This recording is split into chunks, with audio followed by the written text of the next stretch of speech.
Hi, healers. I wanted to keep going talking about toxicity in relationships and how you need to release this to get whole or healed. So I'm going to be talking about releasing the toxic bonds and to be patient with yourself when releasing toxic relationships. Standing your ground will cause toxic people to respond toxically. If you explain your need to move away from a healthy person, they will understand and assist you and even accommodate you, even for a time. If you tell somebody who's healthy that you need space, they're usually open to that idea and they're supportive. A toxic person may go on a campaign against your needs and challenge your approach to move to a healthy separation or space.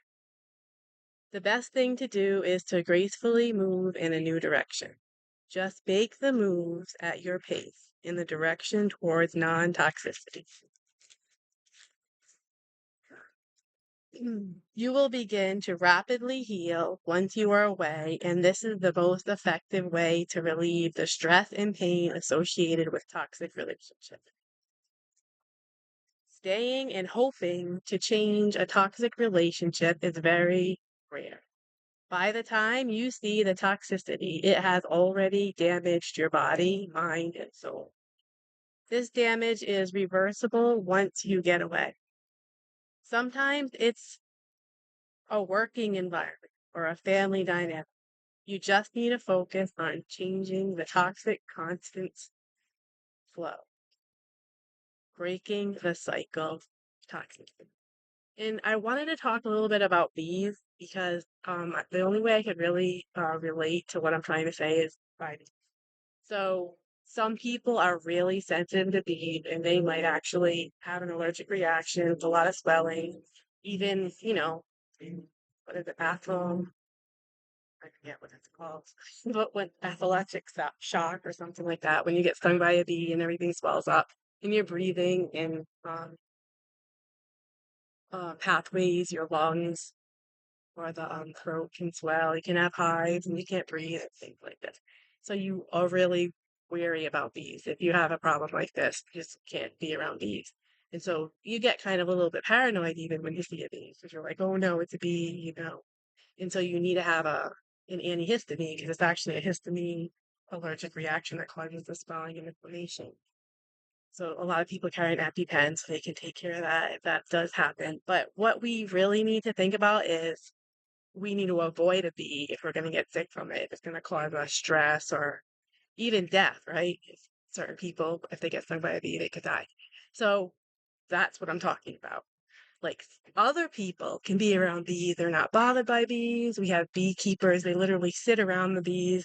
The bees flow all around them, and then they're absolutely um, not affected. And so some people don't understand what it means to get away from toxic people because they don't have a reaction. They don't get sick from being in toxic situations.